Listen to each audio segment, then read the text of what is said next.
Oui. Eric, déjà, bah alors merci. Merci d'avoir répondu à l'appel du Gondor, d'avoir répondu à cet appel de venir pour cette édition online donc Bah oui, oui, du parce que Surgame. enfin, ça faisait plusieurs éditions où bah, on avait essayé de, voilà, que je participe, j'aurais aimé participer, puis vous aussi. Enfin bref, mais à chaque fois j'étais pris sur le développement bah, de Paper Beast. Et Bien sûr. du coup, là, c'est vraiment l'occasion. Donc, je suis vraiment très content de pouvoir vous rejoindre sur cette édition. Eh ben, écoute, Eric, j'ai envie de te dire, tu viens de me tendre la perche. Paper Beast. Donc Paper Beast, jeu VR sur PS4. Je sais qu'il y a une actualité, tu peux nous en dire un petit peu plus et nous Alors, parler un petit peu de Paper Beast aussi, justement, s'il te plaît? oui, tout à fait. Alors, donc effectivement, le jeu est sorti sur PS4 au printemps et il est sorti sur PC. Donc, c'est un jeu qui a été conçu pour la réalité virtuelle principalement. Et donc, il est sorti sur PS4, sur le PSVR, ensuite sur PC au début de l'été. Et c'est un jeu d'exploration et d'aventure dans dans un écosystème qui est né de l'agglomération de tout ce qui est de tous les résidus de data d'Internet. Et c'est un D'accord. univers c'est une nature brute, une nature entière Ouais. qui est vierge et le joueur est le premier explorateur de cet univers.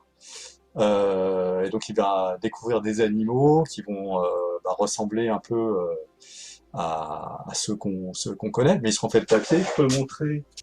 Ça c'est le vinyle de la bande originale, mais à l'intérieur il y a une double couverture qui est sympa, Alors fais voir, qui montre monte-le un peu plus, Eric. Ah ouais, ouais, c'est ouais classe. C'est ultra voilà. classe. Et donc ça c'est typique de l'univers qui sera donc exploré par le joueur. C'est un univers qui est vraiment complètement barré. C'est à la fois surréaliste, et il y a une espèce de force dans cet univers qui est toujours en mouvement, qui est chargé de mystère, et que le joueur va découvrir. Et donc les mystères vont se lever petit à petit jusqu'à la fin du jeu. C'est vraiment un périple euh, où on va à la fois interagir avec les animaux, les aider, eux aussi vont nous aider dans la progression, on va jouer avec le terrain, avec de la simulation, parce que tout est simulé en fait dans ce jeu, le Ouais. déplacement des animaux. Donc on peut prendre un animal, le soulever, ses pattes vont s'adapter au terrain. C'est vraiment, on joue avec de la physique. Mais tout ça porté par une dimension voilà, émotionnelle forte. C'est pas juste de la physique pour de la physique, c'est vraiment ça exprime quelque chose. Donc voilà, on se retrouve Mais vraiment. alors Eric, moi le truc c'est que tout à l'heure tu parlais de surréalisme et quand tu as ouvert le vinyle là comme ça, que j'ai vu un petit peu le design, le chara design du jeu, moi je trouve que ça, quand tu dis surréalisme, je trouve que ça fait penser à certaines peintures de Salvador Dali. Est-ce qu'il y a une inspiration? Quelles sont tes inspirations justement pour l'univers Alors, et le chara design? c'est, il n'y a pas de volonté euh, de s'inspirer de Dali. J'avais bien aimé Dali à une époque. Enfin, j'avais toujours été. La première fois que j'avais vu du Dali, j'avais été vraiment surpris par ses Ouais, peintures. Et il y a peut-être quelque chose voilà, qui transpire dedans. Le... En fait, l'inspiration, elle vient de la nature déjà au départ. ouais. Ces immenses espaces désertiques. Le désert m'avait beaucoup inspiré.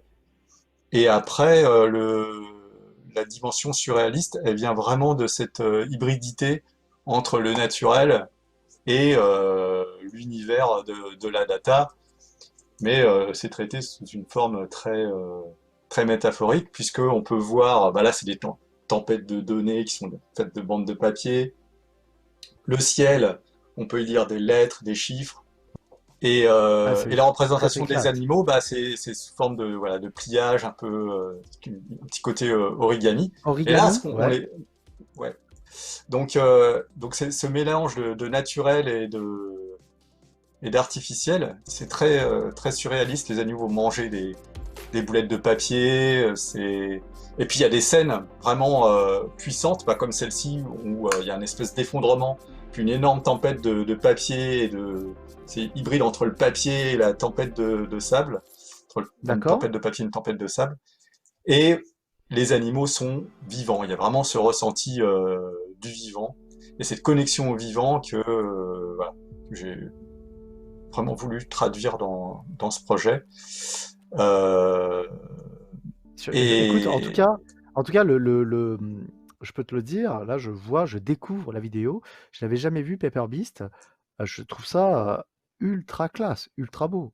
C'est vraiment le car design. Le design, il est génial. ah oui, la C'est personne qui a fait génial. ça, c'est Pascal Lefort. Donc c'est lui qui Ouais. s'est occupé de toute la création graphique du jeu.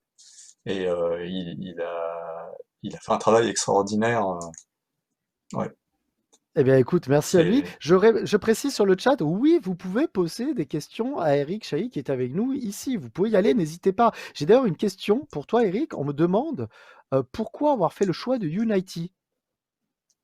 alors parce que dans l'équipe on avait de l'expérience avec Unity et donc on a décidé de continuer sur la lancée de cette expérience. Mais Ouais, ça aurait pu pourquoi plus ce moteur que Unreal ouais, c'est plus par rapport à ça. C'est assez facile de prototyper en fait au départ avec d'accord. Unity. Après, en production, quand on arrive en fin de prod et que ça commence à être plus dense, bon, c'est pas toujours évident d'utiliser Unity parce il peut avoir quelques faiblesses pour, on va dire, au niveau de sa carrure, pour supporter beaucoup d'assets et donc je veux dire, de données. Quand il y a beaucoup de données dans une scène, c'est pas toujours simple. On peut rencontrer des barrières techniques, surtout quand on crée un jeu en réalité virtuelle qui doit tourner à 60 images secondes sur une PS4. C'était pas évident. Il a fallu qu'on réécrive des parties du moteur avec des DLL, enfin du code vraiment spécifique euh, pour que ça tourne suffisamment rapidement. Sinon, on n'aura pas pu afficher des images avec cette qualité graphique sur PS4. D'accord, d'accord. Alors, tu sais que j'ai pas mal de questions pour toi, Eric, hein. C'est le Floris, Ok, la nation. je ne vois pas les questions, donc. Alors, moi, je te le dis, j'en ai quelques-unes. Alors, je sais pas si je vais bien le dire, je préfère t'avertir. J'ai une question pour Eric. Combien de temps a pris la R&D, R&D en intelligence artificielle, vie artificielle, et cela vient-il d'un intérêt pour ce domaine? Alors, oui, c'est un domaine qui m'intéresse et qui intéresse d'autres personnes dans l'équipe aussi. Ouais, Euh, mais on a passé, alors, historiquement, donc sur Paper Beast, avant de monter l'équipe, j'avais prototypé des algos de locomotion artificielle en 2D avec de la physique et une forme d'IA qui permettait aux animaux de retrouver leur équilibre. Et ouais, on est parti de ce petit noyau pour le passer en 3D. Euh, donc, ouais, la phase de R&D, elle a duré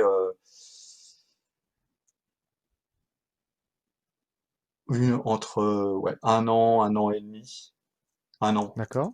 je dirais. Après, ça s'est un peu chevauché entre la création du jeu et de l'univers et cette R&D. Voilà, les deux se sont chevauchés au travers d'un cycle itératif pour défricher et savoir un peu voilà, exactement où on allait au niveau de la création du jeu. D'accord. Monsieur Nid qui dit qu'il t'a découvert avec From Dust, d'accord, qui était le jeu avant justement Paper Oui, Beast, qui était aussi un jeu basé sur la physique. Est-ce que tu as une oui. volonté de pousser les jeux dans le réel avec la physique? Ce qui est super intéressant avec la physique, c'est que il y a une part d'imprédictibilité. On, on sait grosso modo, on sait ce qui va se passer au niveau des règles, mais après dans le Ouais. détail, il peut se passer des choses très différentes selon les actions du joueur, notamment donc sur From Dust avec la physique du terrain. Si on déposait de la matière ici ou là, l'eau ou la lave allait s'écouler plutôt à tel ou tel endroit, et donc le joueur s'appropriait le terrain et jouait avec. Et dans Paper Beast, on retrouve cette facette-là aussi, puisqu'on peut jouer dynamiquement avec le terrain. Alors c'est pas aussi présent que dans From Dust, Mhm. ça dépendra des parties du jeu, mais voilà. Alors c'est difficile de créer un jeu avec de la physique parce que justement, faut maîtriser. C'est un peu comme dompter un cheval sauvage. Ben, C'est une belle image. on peut pas, on peut jamais totalement le maîtriser. Donc on connaît ses règles, on connaît le comportement et on joue avec les limites. Et on essaye de cadrer les, les limites et ça devient le terrain de jeu du joueur. Du coup, alors, je vais pas te mentir, on a vraiment pas mal de questions. Je vais t'en poser parce que c'est le Retro Game Savoie. Je voulais aussi en poser, mais je reviendrai sur Another World et sur Heart of Darkness, qui sont pour moi deux jeux majeurs. Je vais pas te mentir, Eric, deux jeux majeurs dans l'univers du jeu vidéo, vraiment. Et par contre, j'ai encore des questions pour toi. Alors, je regarde. Comment, Anoseta qui te pose la question, qui dit comment fait-on pour communiquer la vision originale d'un monde qui n'existe pas encore avec une équipe, avec ton équipe justement de prod. Alors,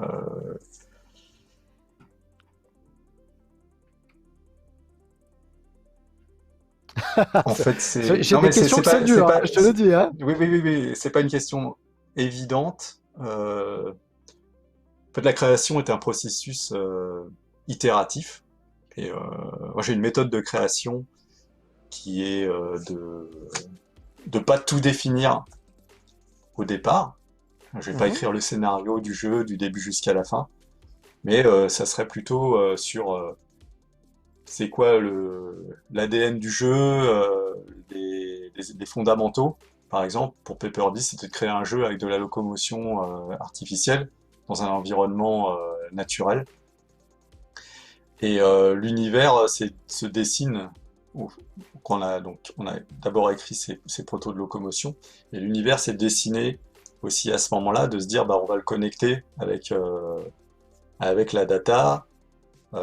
C'est un sujet qui m'intéressait, de se dire bah ok, cet univers naturel, il est né dans le big data, c'est comme une bulle de vie qui est née dans le big data. Donc ça, c'est vraiment les fondamentaux. Et après, au niveau de la communication, on affine petit à petit. Donc, ce que j'aime faire, c'est créer le dé- ah, progresser dans la création du jeu en commençant par le début, parce que ça permet de définir les bases de l'univers et de se mettre en phase aussi avec l'équipe sur le ton et voilà, la couleur du jeu au niveau de son atmosphère. Et donc sur Paper Beast, on a commencé par le premier niveau, puis le second, puis le troisième, et puis ensuite on a le cinquième, le sixième, ensuite on a rajouté un niveau entre le troisième et le cinquième, enfin le quatrième. Et, et ça, c'est important parce qu'une fois qu'on a commencé à définir un univers, c'est plus facile de construire dessus et se dire que ok, ben on va plutôt par là. Alors que si on conçoit un monde du début jusqu'à la fin ou un scénario du début jusqu'à la fin, alors ça marche, ça peut très bien marcher. Il y a des gens qui travailleront comme ça. Je sais que moi je travaille pas comme ça, donc je vous explique comment je fais. Ça évite de s'enfermer sur, par exemple, se dire, oh, bah, le jeu va se finir comme ça, exactement comme ça, il y aura tel niveau. Ça évite de s'enfermer dans une fois un objectif qui n'est pas cohérent. Donc là, voilà. Donc j'ai peut-être que partiellement répondu à la question. Je ne sais pas. Non, je pense Euh, que je pense que cette réponse est tout à mais fait complète quand même, hein. après, pour voilà, comment on communique une vision, bah alors c'est par exemple, voilà, je travaille beaucoup sur le ressenti, ce que va ressentir le joueur. Et en level design, ben, je vais donner des directions sur, bon, aussi bien sur la partie gameplay, mais aussi sur l'intention, ce que ça cherche à communiquer, euh, ce que ça doit communiquer aux joueurs, et ce que font les acteurs de cet univers. Donc les acteurs, c'est aussi bien les créatures que l'univers lui-même. Euh, donc pourquoi cette créature elle est là, comment elle doit réagir, il y a tel événement qui arrive dans le monde, donc bah ok, la créature, est-ce qu'elle va rester juste comme ça? Non, faut qu'elle, si je sais pas, il y a un niveau dans Paper Beast où un, il y a une brèche qui s'ouvre dans le ciel. Bon bah ok, les créatures doivent vont peut-être regarder cette brèche ou fuir. Enfin c'est donc voilà, je travaille comme ça à peu près. D'accord. Et Alors vas-y, vas-y, ok, Eric, je je t'en te laisse prie, la je t'en parole. prie. Tu peux... Non, non, vas-y, vas-y, vas-y, continue, continue. Euh, Oh, voilà, donc c'est un processus itératif. Et après, ce qui est important aussi, c'est le playtest aussi. Donc, pouvoir, tester les différents niveaux du jeu, voir comment Ouais. les joueurs comprennent l'univers et comprennent les interactions aussi, pour améliorer et ajuster. Hmm. Tu as fait comment tu as géré la création de Paper Beast? Est-ce qu'en amont, avant la création du jeu, comment tu as fait? Tu as voyagé, tu as été voir des animaux, là, on voyait un petit peu ces animaux qui ont ces formes d'origami. Est-ce que tu as vu, tu as rencontré des personnes spécialisées en origami? Comment tu t'es imprégné de tout ça pour réaliser Alors, Paper Beast, en fait? le choix de l'origami, c'était par rapport au système de locomotion. Donc ça, c'est quelque chose qui a été vraiment qui a émergé assez vite au sein de l'équipe. En commun, c'était évident qu'il fallait qu'on aille dans cette voie parce que le squelette des animaux qui gère physiquement la locomotion, qui sert de support à la locomotion, faut l'habiller et pour l'habiller tout en gardant quelque chose de crédible, particulièrement en réalité virtuelle. Soit on va vers quelque chose de très réaliste, mais si on va vers quelque chose de très réaliste, alors il faut vraiment que ce soit que tout soit hyper précis, que le moindre détail paraisse vrai. Et ça, c'est très difficile Mhm. à atteindre. Il y a ce qu'on appelle l'uncanny valley, c'est entre si on cherche par exemple à faire du photoréalisme, plus on Ouais. va s'en approcher, plus ça sonnera faux, parce que il y aura toujours un petit côté pas juste, quoi. Vraiment, il manquera le petit détail qui fait qu'on va y croire. Donc autant partir sur quelque chose qui ne, qui n'est pas réaliste, mais qui est plus facile à représenter avec peu de faces, par exemple. Et c'est l'origami. Finalement, les animaux ont assez peu de faces pour représenter un cou, une patte, une tête. Et en plus, l'avantage, c'est que c'est modulaire. Donc voilà, c'était parfait pour notre système. Donc ça vient de là. Et après, bah, Pascal, il a extrapolé autour de ça. Donc il est d'abord parti sur l'origami et puis il a dévié sur d'autres représentations visuelles avec des incrustations de sortes de minérales, de joyaux et donc on a une palette visuelle qui va du pliage papier au pliage métallique et aux formes presque végétales, mais toujours avec ce design facetté, low poly, comme on dit. Ouais. Voilà. Et ce qui donne beaucoup de crédibilité aux animaux quand on les voit notamment en réalité virtuelle. D'accord. Parce que tout est bien Eric, détaillé. Ouais. c'est vrai que alors je te parle, je vois la remarque d'Armanès qui dit que effectivement derrière il y a toute une équipe de développeurs derrière toi. Vous êtes combien pour un jeu comme Paper Beast? Vous êtes combien justement dans le développement et Alors on quelles est sont une les tâches de dizaine. tous? D'accord? On est une dizaine. Donc, alors que je dise pas de bêtises.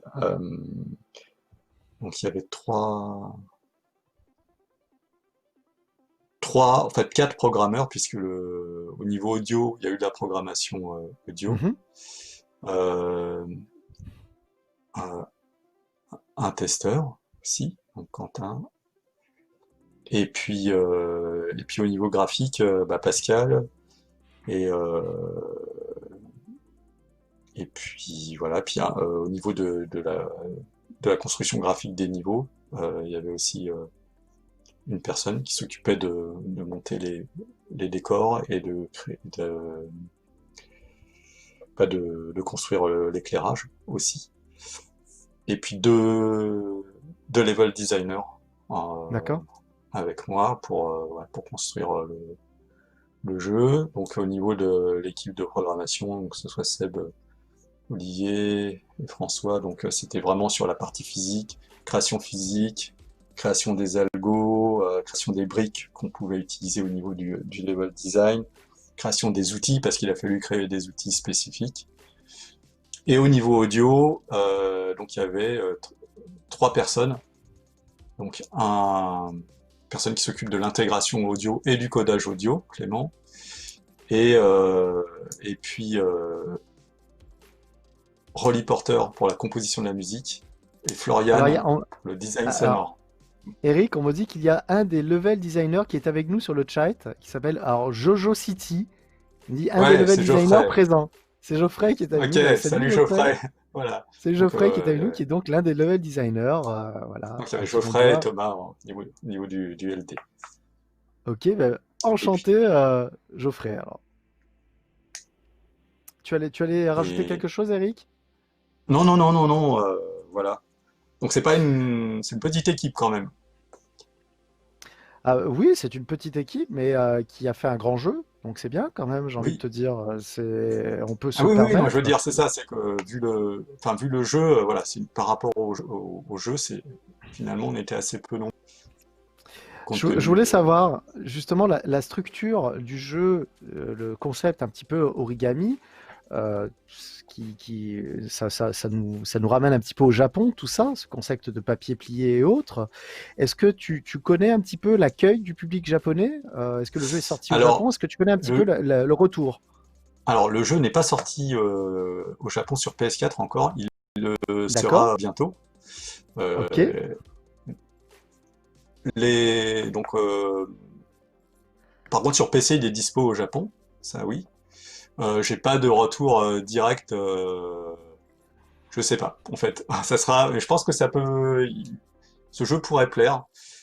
ouais, Et pour l'anecdote, il y a aussi, donc je parlais de Rolly Porter pour la musique ambiante, mais il y a aussi des musiques punk rock japonaises qui ont été d'accord, composées par un trio qui s'appelle Tsushima Mire. C'est un d'accord, trio ok. donc c'est un girls band japonais super péchu. Et donc il y a en fait, les seules voix qu'on peut entendre dans le jeu, c'est dans ces chansons et c'est en japonais. Bah, parfait, j'ai envie de te dire, la boucle est bouclée. Alors c'est marrant parce que tu me dis c'est du péchu, et quand je vois cette bande-annonce, quand je vois le jeu tourner, j'ai l'impression que c'est quelque chose qui est très calme, très Oui, posé. C'est mais les couleurs qui reposent, tout ça en fait. oui, mais en fait, le jeu est reposant. On meurt pas, mais il y a des moments d'intensité et D'accord? où vraiment l'univers, il a de la puissance. Donc il est à la fois paisible, mais il y a une espèce de pression, je sais pas trop d'où elle vient, mais voilà, Ouais, qui tend à provoquer cette migration des animaux qu'on va suivre donc pendant tout le périple. ouais. Et, et du coup, il y a des sortes de pépites un peu péchues punk rock qui apparaissent dans le jeu. En fait, c'est la dimension surréaliste du jeu aussi. C'est que, ben, il y a des créatures vraiment bizarres quoi, dans ce monde-là. Il y a une créature qu'on appelle The Tape qui va naître il y a un vieux magnéto à bande qui va éjecter des bandes, et ces bandes elles vont The, s'assembler et créer une créature qui s'appelle d'accord. The Tape. The Tape, la cassette, là, ok. Ok. Ouais, et cette créature, elle naît avec la musique de ce groupe punk rock, voilà. Donc, elle a une naissance super péchue, en fait. Et ça tombe dans un des environnements les plus calmes du jeu. Donc, voilà, on joue avec les contrastes, on joue avec les changements d'atmosphère. Chaque environnement va dégager une atmosphère bien différente. Il y a des surprises, des rebondissements. Enfin, voilà, c'est, c'est vraiment haut en couleur ce jeu. C'est une succession de moments surprenants. D'accord. En tout cas, écoute, moi je ne connais pas le jeu. Tu vois, j'ai vu les images en direct avec toi, mais je peux te dire une chose, c'est que tu vends ultra bien le produit. J'avais une question de Armanesque qui amène au sujet justement d'Another World. On reviendra sur Paper Beast parce que c'est un jeu qui sort quand, tu m'as dit? Il sort quand sur PS4 là? Il est sorti sur PS4 depuis fin mars. Et D'accord? donc il sortira en version. Donc là, le 20, c'est uniquement sur PC. Ouais. Il sortira en version non VR. Donc c'est la Folded Edition. Ok. Et donc on peut y jouer sans casque de réalité Ah, virtuelle. Voilà. ça c'est intéressant ça. Sur PS4 aussi ou Voilà. pas? Non, non, non, que sur PC. Ah, bon, bah ça fait rien, ça fait rien. Bon, je vais voir alors, je vais voir s'il y a possibilité de le tester sur PC. Je voudrais savoir, alors Amanes qui me pose la question, comment tu vis, alors c'est pas péjoratif, mais comment tu vis la redondance presque 30 ans après Another World? Par redondance, il entend que tu dois tout le temps être remercié pour Another World ou être confondu avec les équipes de Delphine Software pour Flashback. Alors Ah, c'est vrai que parfois, oui, alors moi la question plus simple c'est est-ce que ça te gêne que 30 ans après on parle encore d'Another World alors que tu es quelqu'un qui travaille dans le jeu vidéo depuis justement plus de 30 ans et qui a eu d'autres projets? Est-ce que ça te gêne oui. toi réellement Non, qu'on parle de ces jeux non, ou non, pas? non, pas du tout. Au contraire, je trouve ça génial quand enfin, je trouve ça incroyable. Un jeu qui a été créé il y a 30 ans, bah, on en parle encore et il fascine encore des joueurs et c'est super. Enfin, pour moi, c'est très gratifiant, c'est chouette. Ah mais Et alors, on je pense, parle d'Another World quand même, Eric. oui. C'est normal. C'est normal. C'est un Ah, jeu comment dirais-je, qui a révolutionné le jeu vidéo. C'est quelque chose. Moi, je me rappelle de la première fois où j'ai vu Another World, sur SNES. J'étais comme ça, je regardais, je fais, mais c'est pas possible de faire tourner un jeu comme ça sur de la Super Nintendo. hmm, Tu vois, c'est sûr. c'est complètement insane, c'est complètement insane. Tu sais, c'est pas de la flatterie là, c'est d'expliquer vraiment. Moi, je me remets à la place d'un enfant qui à l'époque a grandi avec sa NES et qui a peut-être pas nécessairement les moyens d'avoir un PC, de pouvoir jouer sur PC et autres. Et là, on tombe sur Another World avec des graphismes en 3D avec les gars qui parlent, qui bougent comme si c'était des vrais acteurs, et c'était des vrais acteurs même en plus, enfin il me semble. Mais justement, est-ce que C'était tu moi. peux... C'était toi. C'était le vrai acteur. Eric, explique-moi un petit peu la conception, parce que quand on voit Another World, on voit du cyberpunk. En fait, il y a plein de choses. Il y a un concentré de plein de choses. On sent Ouais, que c'est tu aimes ça. bien le C'est que cinéma aussi. c'est Et ça. moi, En je fait, regarde. j'avais jamais créé de jeu sur une thématique de science-fiction.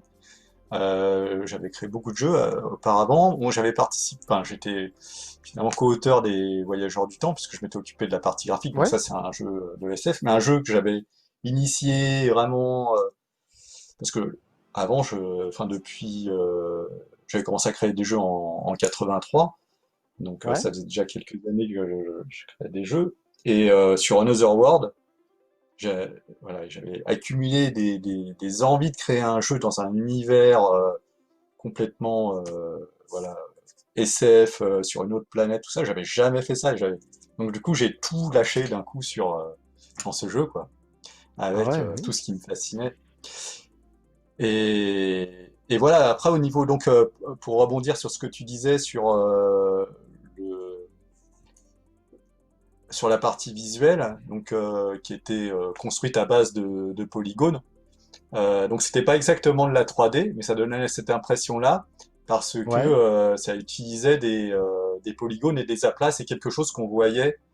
Il y avait assez peu des jeux en 2D qui utilisaient cette technique, il n'y en avait pas.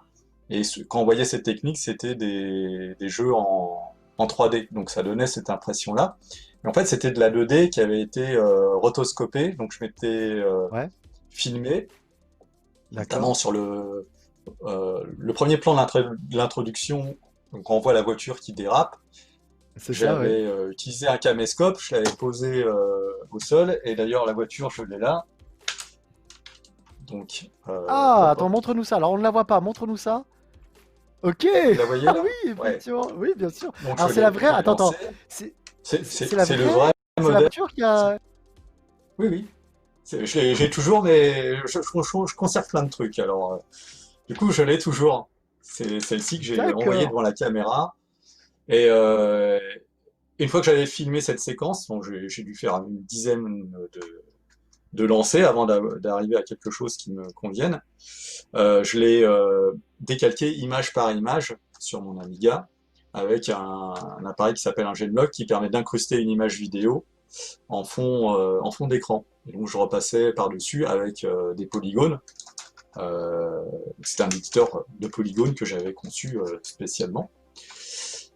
Et voilà, et le plan avec les pieds, enfin on voit Lester qui entre, donc c'est un plan qui est cadré sur ses pieds devant la porte du labo, ben pareil, je m'étais filmé.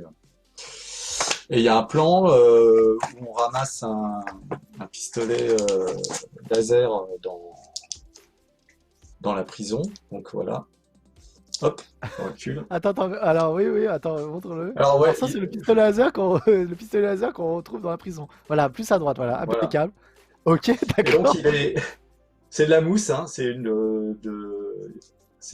donc là c'est c'est de la mousse tout ça, et c'est un sandwich entre deux plaques de carton. C'est Et voilà, énorme. C'est énorme. donc Vraiment. j'ai filmé ça, paf, et j'ai été 4K. Voilà, les trucages du jeu vidéo sur Another World. Est-ce que tu aurais d'autres objets? Parce que les gens deviennent fous Ah sur oui, le oui. chat. Ils me disent c'est Alors dingue de ouais. découvrir les accessoires des années après. Alors Est-ce que tu as d'autres trucs qui donc peuvent. ouais, donc c'est pas de la pub pour Coca-Cola. Ouais, Mais non, non, il faut n'y que a je, pas de souci, faut que je cale bien la caméra. À chaque fois, t'inquiète. je me trompe. Donc, mais ce qui est marrant, donc ça, c'est vraiment la canette dont je m'étais servi pour l'introduction quand Lester décapsule sa canette, qui est grise au passage, hein, je vais pas dire de la marque. Mais ce Ouais. qui est marrant, c'est que ça, c'est une canette de 89, ouais, c'est ça, Oh 80, là là là 89. là, mais oui. C'est Et la on vraie voit, canette, c'est vrai. ouais, mais alors ce qui est super rigolo, c'est que, alors ça, c'est une canette De maintenant, une à canette peu près. récente, ouais, à Ouais. peu près. Et on voit Ah là, on que peut ça a voir le évolué. changement. Ah oui, ça Ouais, a ouais, grave évolué, effectivement. voilà. Mais attends, Et c'est même, ultra intéressant. on voit que donc le dessus, c'était vraiment un cylindre, alors que maintenant, voilà, la silhouette a changé. Même l'ouverture Oui, même l'ouverture. pour boire, ça s'est élargi parce que c'est plus pratique aujourd'hui. C'est mieux que ce soit large qu'étroit Bah pour ouais. boire, voilà.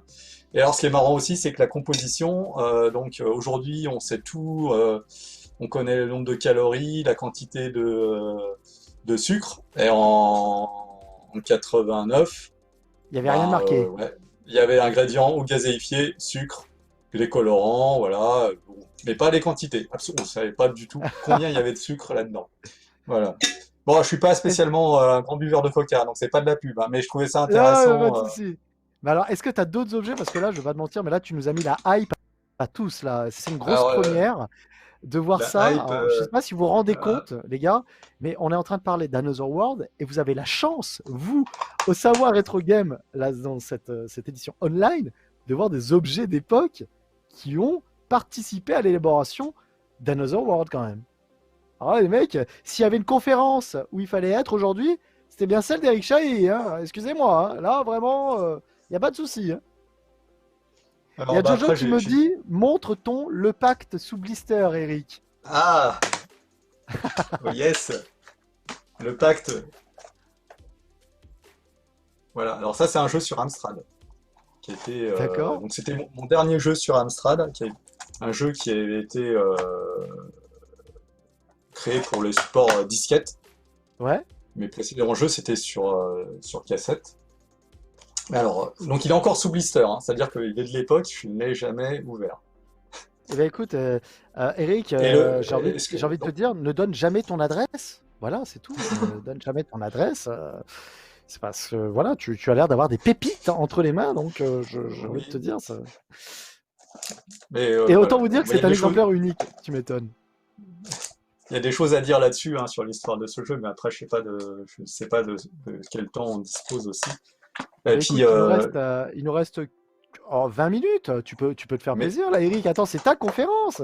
Si tu as des choses à dire sur un jeu que tu as créé et qui est en plus sous blister devant toi, mais fais-toi plaisir, Eric. Allez, le pacte. Vas-y, balance-moi tes ok. anecdotes. Alors le pacte, donc. Alors non, Alors par je contre, montre Fax la. Modem me dit ouvre-le en live. Non, ne fais pas ça, s'il te plaît, Eric. Non. Ne l'ouvre pas Alors, en live, alors, s'il te plaît. je montre l'arrière. Donc vous voyez des images là. Ouais, En fait, ce qu'on voit peut-être pas, c'est que ces images, c'est un sticker. C'est-à-dire qu'elles n'étaient pas là au départ. En fait, la première commercialisation du jeu n'avait pas. D'ailleurs, ça, pour le coup, j'ai pas l'exemplaire avec. Parce que ça a été. Ça a dû être déblisterisé, reblisterisé. Enfin, pour l'explication, c'est que quand vas-y.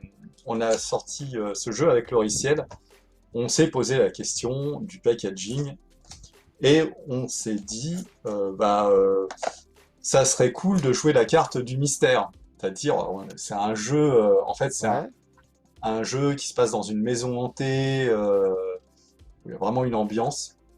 ouais. Et on s'est dit, bah ok, on va jouer sur le texte mystère. Euh, Toi, mortel, tu ne dois jamais ouvrir cette boîte, car si tu venais à rompre le pacte ancestral, les entités se répandraient sur Terre, entraînant horreur, chaos, désordre et folie. Donc un petit côté Est-ce que Valérie, Lovecraft. tu peux nous mettre, excuse-moi Eric, est-ce que Valérie, tu peux nous mettre des images du jeu, s'il te plaît? Nous mettre une vidéo du jeu un petit peu pour que l'on puisse voir, pour que les gens puissent voir un petit peu à quoi ressemblait le jeu à l'époque. C'était sur Amstrad CPC 464, c'est bien ça, Eric? Alors, pour Le oui, Pacte, ça s'appelle. 464 et 6128, c'est ça. D'accord, le Et Pacte le sur truc, Amstrad. c'est que on était super content de cette idée marketing, sauf que les gens en boutique, ils voient une boîte toute noire et ils se disent, bah ok, mais il ressemble à quoi le jeu? Et c'était une catastrophe. En fait, Ah les merde! vendeurs ont rappelé au logiciel, mais il faut faire quelque chose. Donc ils se sont dit, oh, ok, bon, donc le logiciel a tiré des stickers avec des photos et ça a été rajouté après pour relancer les D'accord! ventes du jeu. Est-ce que le jeu a fonctionné alors finalement? Avec les Non, stickers? non, ce jeu n'a pas été un succès. Ouais, mais du coup, le jeu Voilà. que tu as est encore plus collector, Eric. Et voilà, Ah, c'est sûr. Ah ouais. félicitations. Donc ça, est-ce que tu as d'autres objets que tu gardes précieusement de Alors d'Another ouais. World ou Donc, autres que tu pourrais alors ça nous montrer un petit peu? donc, ces cassettes. Ce sont mes deux premiers jeux. Hop, je me mets là. Ouais. Et Son Carnaval et Frog, non? voilà, ce sont les masters de mes deux premiers jeux. Parce que je n'ai pas d'exemplaires originaux de ces D'accord. jeux. Et le tirage a dû être extrêmement limité. D'ailleurs, ceux qui en ont, c'est hyper collector pour le coup. Ok. Et, euh, et voilà, donc c'est marrant de se dire que les jeux étaient enregistrés Oui. sur une bande magnétique, hein. On ne se rend pas compte aujourd'hui. Et c'était les données audio qui étaient décryptées pour transformer en valeur numérique. C'est complètement dingue, Eric. C'est complètement dingue que tu aies gardé toutes ces pièces qui mériteraient d'être dans un musée finalement, parce qu'elles font partie du patrimoine du jeu vidéo en France, quoi. C'est Oui. complètement fou. C'est complètement fou. Comment ça s'est passé du Et- coup? On parlait d'Another World, on peut peut-être rebondir.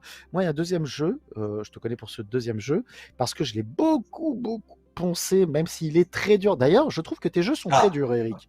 oui, c'est bon, J'ai envie de te bon. dire, je veux dire, tes jeux sont quand même assez durs, hein, dans Ouais, l'ensemble. Another World il n'était se pas mérite. facile, hein. Oui, oui, oui, carrément, carrément. Je vais parler de Heart of Darkness. Oui. Donc, Heart of Darkness, c'est côté, qui a ce côté Amblin un petit peu. Moi, Heart of Darkness, il a un petit peu ce côté film pour ados des années 80-90. C'est C'est ça, le ouais. Spielberg, un petit peu Goonies, Spielberg ouais, en fait. C'est c'est totalement ça. ça. Moi, quand je Il y jouais à a, mais Heart of c'était, Darkness, vas-y, vas-y, mais Eric. ouais, c'est clair que ce jeu, on était au niveau de l'équipe, on était inspiré par cet univers, par les films ces films des années 80, des films de Disney aussi, donc ouais, ça m'étonne pas que tu ressentes ça en ayant joué Ah au oui, jeu. non, mais après, c'est vrai que je trouve que le jeu est un petit peu punitif quand même. Il est Il a, difficile, c'est vrai. Mais bon, c'est, après, il y c'est- avait trois c'est- niveaux de difficulté, hein. Il y avait un mode facile, hein. Mais peut-être qu'il était déjà trop difficile, je sais pas. Écoute, en tout cas, il faudrait que je me le refasse en live, parce que je fais pas mal de streams. Il faudrait que je le refasse en live, Heart of Darkness, parce que le jeu était déjà super beau. En plus, c'était une très belle aventure. Le scénario était cool aussi. C'est pour ça que, tu vois, moi étant fan justement de cette période un petit peu des années 80-90, de ces films pour adolescents et autres et tout, c'est un jeu qui m'intéressait beaucoup et que j'ai fait pendant les longues heures, même si je trouvais ça assez dur. Et du coup, alors je vais revenir un petit peu à la question classique. Tu me disais, oui, effectivement, on s'est inspiré un petit peu de tous ces films des années 80-90. Comment ça s'est passé la conception de Heart of Darkness? Est-ce que vous avez des difficultés lors de la conception du jeu ou pas? Euh, Bah ça a été assez long, hein. En fait, c'est un jeu qui a été développé sur une période de transition dans le jeu vidéo. On est passé d'un mode plutôt artisanal à un mode plutôt industriel, quoi. C'est vraiment, si vous voulez, Mhm. vraiment le jeu vidéo, c'est structuré autour de grosses sociétés. Et c'est aussi l'avènement de la 3D et des images de Ouais, synthèse. Et on a fait ce choix de créer un jeu avec des images de synthèse, avec des cinématiques aussi créées en images de synthèse, et ouais. des images de synthèse qui représentent des environnements naturels. Et c'était pas vraiment la tendance à l'époque parce que c'est pas, on n'avait pas les mêmes outils, quoi. Bien sûr. C'était créé sous 3D Studio 4. Et on n'avait pas du rendu temps réel, il n'y avait rien de tout ça. Donc pour calculer les images, c'était long. Et donc représenter des paysages avec des arbres, des rochers, avec plein de petits détails, c'était vraiment... on sortait vraiment des sentiers battus. Vraiment, parce qu'il y a eu beaucoup de jeux qui étaient créés en images de synthèse avec de la techno, des vaisseaux spatiaux où c'était assez froid, alors que là on voulait amener quelque chose de très chaleureux. Et donc ça a pris beaucoup de temps, D'accord. Et en beaucoup de plus, temps, et puis ce la qui est technique génial. aussi, ça, ouais, Non, non, vas-y, vas-y, c'est vas-y. au niveau technique, ça a été assez long parce que on a commencé sous DOS et puis ensuite on a dû passer sous Windows, mais Euh, il y a eu du développement sur console, ensuite qui est arrivé en cours de route. On n'était pas hyper nombreux dans l'équipe, donc ça a pris du temps. Voilà. Et aussi, jeu sur PlayStation. Et à l'époque, la PlayStation, c'est la console par excellence. C'est la console la plus vendue dans le monde, la PlayStation. Tous les jeux sortent dessus. Moi, ce que j'aime beaucoup dans Heart of Darkness, c'est un petit peu cette fusion du platformer et du jeu PC, du point and click, en fait. Mhm. Ces jeux à énigmes et ce platformer, parce qu'il y a beaucoup de phases de plateforme quand même. On est dans une fusion de plusieurs jeux. C'était fait, c'est ce que tu voulais, toi, à la base, un peu? Oui, c'était dans la continuité de Netherworld, avec cette dimension cinématographique. Et c'est vrai qu'il y a un côté un petit peu plus plateforme dans Art of Darkness, et avec plus d'accent aussi sur la partie cinématique, puisqu'il y avait des cinématiques qui étaient assez longues aussi. Et donc on se rapprochait beaucoup plus d'un format cinéma dans, dans la narration aussi, puisque c'était un jeu avec des dialogues, Ouais. avec une musique style musique de film, hein, puisque le compositeur Bruce Broughton venait du cinéma aussi, Ouais, oui, qui avait il a composé la travaillé. musique de... ouais, il avait composé la musique de Silverado, notamment à l'époque. Enfin, Bernard et ouais, Bianca au pays des kangourous oh, aussi. exactement, qui a été une inspiration Oui, aussi pour Art of Darkness. d'accord. Et voilà. Je sais pas si c'était Ah non, mais une c'est question. très très bien. Bah, tu sais, depuis tout à l'heure, on n'arrête pas de parler de cinéma.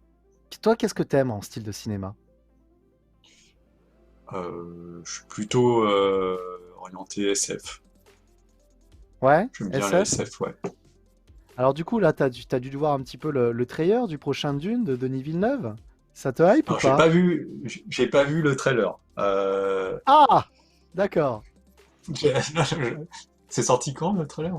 Récemment? Oui, il est sorti il y a 2 semaines, 3 semaines déjà. Ah oui, ouais, ok. Donc je Bah oui, t'invite, non bah, mais tu sais quoi, après la conférence, je t'invite à aller d'accord. voir le trailer, alors du coup, Ah pour oui, voir un petit ok. peu Ah si bah t'aimes bien la carrément parce que SF, j'ai envie de te dire.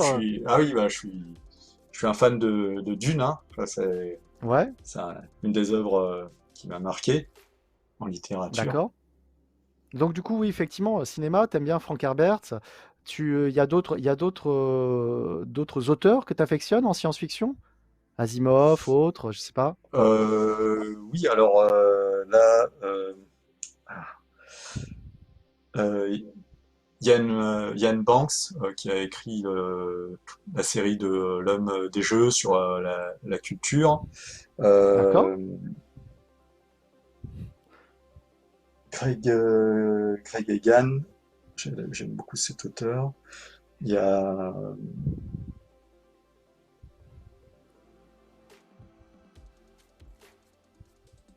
faut que je me réimprègne, mais Kadik bien sûr. Ouais, Kadik. Enfin bref, bon, faudra que j'aille vers ma bibliothèque pour que tout me repop, mais voilà. Mais du coup, bah, déjà, on en sait un peu plus. On a parlé ciné, on sait que tu aimes bien la science-fiction, on voit un petit peu les auteurs que tu affectionnes. Moi, je voulais savoir, Eric Chahi fait des jeux vidéo, mais est-ce qu'il joue lui-même aux jeux vidéo? Est-ce que tu continues à jouer? Alors, ouais, mais alors moins que, en fait, le truc c'est que quand je suis sur une production, je me fais absorber complètement, c'est une espèce de Ou bien sûr, pluie gravifique. Et du ce coup, qui, se pa- ce qui par paraît exemple, normal. donc ouais, je joue, mais je joue beaucoup moins qu'à une époque, et je joue plutôt à des jeux courts. Et C'est quoi le dernier jeu bah, auquel tu par as joué exemple, là? euh, que j'ai joué et que j'ai fini, Ouais, Inside, allez, voilà. ok. Euh, Il y a ton level designer qui me dit Fortnite. Ah, t'es un joueur de Fortnite, Eric, Ah alors c'est oui, ça. non, non, c'est pas vrai, c'est mon fils qui joue à Fortnite. Non, mais attends, personne ne te juge, Eric. Personne ne te juge. Ouais, Non, t'as non, le droit non, de non, jouer à mais Fortnite. Y a pas de souci. oui, oui, bien sûr, si je jouais à Fortnite, je dirais ça, mais je ne joue Alors, pas à Emeros Fortnite. qui me demande ton avis sur justement. C'est quoi ton avis sur Inside, Eric? Euh, Bah pour moi, c'est un chef-d'œuvre ce jeu. D'accord? J'adore cet univers où, où tout est distillé au travers ben, de l'ambiance et au niveau du gameplay, du level design. Enfin, y a pas de texte, il n'y a rien. Enfin, tout est très clair je trouve, dans la progression. C'est, c'est un peu comme si on était dans l'esprit de quelqu'un. C'est-à-dire que c'est pas un univers réel, mais c'est un peu, il y a un côté, je sais pas, une dimension un peu métaphorique de. Quand on est créateur de jeux vidéo, justement, et qu'on joue à d'autres jeux vidéo, est-ce que ça t'arrive, ça t'est déjà arrivé, toi, parfois, de jouer, te dire, oh, ça, c'est une idée que j'aurais pu avoir, et ça marche tellement bien, ou ça, c'est un truc que je pourrais faire, c'est un truc qu'on aurait pu faire, ça t'est déjà arrivé en jouant à un jeu Ouais, vidéo? oui, oui, dire ou genre, j'aurais été content d'avoir eu cette idée. Ouais, ouais. Ouais, Bah, typiquement, Katamari Damacy, ouais, Katamari qui est super, ah, Katamari Damacy. c'est un de mes jeux Ça, oui. préférés, et je me suis dit, je me suis dit, mais le concept il est trop génial, Mais à la mais c'est clair. fois Alors, je suis totalement à la d'accord. fois à la fois dans la mécanique de jeu, mais et aussi dans ce que ça peut communiquer par cet univers qui est complètement absurde, avec des Ouais. musiques vraiment barrées. C'est un ovni que j'adore. Et voilà, ouais, c'est vraiment voilà, le genre de jeu. Je me suis dit, oh là là, si, tiens, c'est un jeu que j'aurais bien aimé avoir créé. Mais voilà, tant mieux, quelqu'un d'autre l'a créé, c'est génial. Mais oui, écoute, c'est quoi? Je suis totalement d'accord avec toi. Katamari Damacy, franchement, c'est énorme. Le concept, il est énorme. C'est un très, très, très, très bon jeu. Moi, en tout cas, j'adore ce jeu aussi. Quelqu'un me demande, tu devrais jouer à Little Nightmare. Est-ce que tu y as déjà joué ou tu l'as déjà vu le jeu? Non, je note. Little Nightmare. Alors, je te conseille parce qu'effectivement, je pense que ça va te plaire. Je pense que ça va te plaire. Little Nightmare, c'est un très très très très bon jeu. Il y a le 2 qui arrive là bientôt. Et le concept est vraiment génial et ça peut te rappeler certaines choses. Vraiment. Donc Mhm. moi je te conseille Little Nightmare, vraiment, il a raison. Ça peut être une bonne expérience pour toi, vraiment. Donc Sinon, le tu. dernier jeu auquel j'ai joué, bah, c'était Half-Life, Alix, en VR. Voilà. J'ai oublié, non, mais des fois, je joue à des trucs, j'oublie. Donc, je pense qu'il y en a d'autres, mais j'ai juste oublié. Alors Eric, déjà je voulais te dire merci d'avoir participé Et bah, à c'était cette un conférence. plaisir. J'espère que justement que ça t'a fait plaisir, que tu as passé un bon moment, parce Oui, que oui, c'était un petit oui. peu là l'essentiel, que tu as passé un bon moment. En tout cas, on en a pris plein les yeux entre ces petits objets et autres que tu nous as montrés comme ça en direct. Vraiment, c'était très, très, très, très cool. Je vais pas te mentir, Eric. Je pense que si j'avais eu 1 heure de plus, je t'aurais encore posé énormément de questions. Que ce soit sur la conception d'Another World, sur d'autres jeux, ou vraiment, je t'aurais posé pas mal de questions. Mais c'était déjà un plaisir de t'avoir avec nous pendant cette heure. Eric, est-ce qu'on aurait la chance de te voir l'année prochaine au Savoir Retro Eh Game? ben, justement, peut-être que c'est l'occasion de continuer cette discussion. Ce serait Eh l'occasion. ben, voilà. Et Eh ben, Eric, là, donc, tu sais quoi? si je suis dispo, ce sera avec plaisir. Écoute, Eric, Si, attention, je je compte sais sur toi parce pas. que Ouais. je viendrai avec mon exemplaire de Heart of Darkness pour une dédicace. Je compte sur toi pour venir. Attention, Eric. Je le prendrai très mal si tu ne viens pas. Après, si tu me dis que tu es en train de développer un triple A, là, je te dirais, c'est normal. Tu peux venir. Tu peux ne pas venir, il n'y a pas de souci. D'ailleurs, Eric, dernière question avant la fin. Là, on a Paper Beast. Ok. Oui. Est-ce que tu es en train de travailler sur autre chose en ce moment-là? Non, là c'est La la petite pause? finalisation. Voilà. Là, bah, après, bon, je sais pas encore exactement ce que je ferai D'accord. comme création. Mais voilà, donc je, Ah, mais moi, je ne peux alors pas Jojo dire City qui me dit, et je ne sais pas. qui me Je ne sais suit. pas. Eh ben écoute, il n'y a pas de souci, Eric, t'as bien raison. Après Paper Beast, un petit temps d'adaptation, un petit temps de pause, et ensuite après on te retrouve avec un autre grand jeu, et puis voilà, c'est cool. Mais en tout cas, moi déjà, je te le dis, invitation, savoir être game l'année prochaine. D'accord? Ça Et tu marche. sais quoi, on tentera de te faire une interview et on tentera de jouer à Another World en même temps. Moi, je serais curieux Ah de voir oui. comment tu joues à Ok. Another World en même Ah temps que oui. je Ah bah, t'interview. pas de Ok? souci. Ah ben, les gars, alors voilà, l'invitation est surprise, la chaîne Interview Gaming avec Eric Chahi qui jouera à Another World pendant que je lui Oui, je poserai peux, quelques questions. et Eh ben, je peux commenter aussi, voilà, le c'est jeu parfait. pendant la session, ça Eh serait ben, possible, hein. c'est parfait alors Eric. Là, maintenant, tu es obligé de venir. En tout cas, c'était un grand plaisir de t'avoir à mes côtés pour pour ma part, cette dernière conférence ici au Savoir Retro Game Online. Merci au chat d'avoir participé, d'avoir posé vos questions. Merci à toi Eric Bah, d'avoir merci été de présent l'accueil avec aussi. nous. C'était super cool. Et écoute, je te dis à l'année prochaine alors, en vrai. Ça marche. Ok. Eh ben, merci à tous, merci beaucoup. Et bonne soirée pour ceux qui me suivaient. N'oubliez pas que vous pouvez me suivre en live sur Twitch si vous voulez. Twitch Fred Zolf. Je stream principalement du rétro. Si ça vous intéresse, n'hésitez pas à venir me voir en live, généralement tous les jours, tout l'après-midi. Je l'ai fait. Donc Fred Zolf, allez-y sur Twitch. N'hésitez pas à vous faire plaisir. Merci encore une fois à Eric Chahi qui était notre invité et malheureusement Raphaël Guesca qui n'a pas pu être présent. Je vous donne rendez-vous, enfin je ne vous donne pas rendez-vous, mais d'ici quelques minutes, il y aura l'intervention de Marcus, donc restez présents sur ces dernières nuits droites du savoir Retro Game Online. Je vous fais à tous de très très gros bisous, passez une très bonne soirée. Je crois que je fais un AVC en direct. Merci beaucoup et je vous dis à très vite.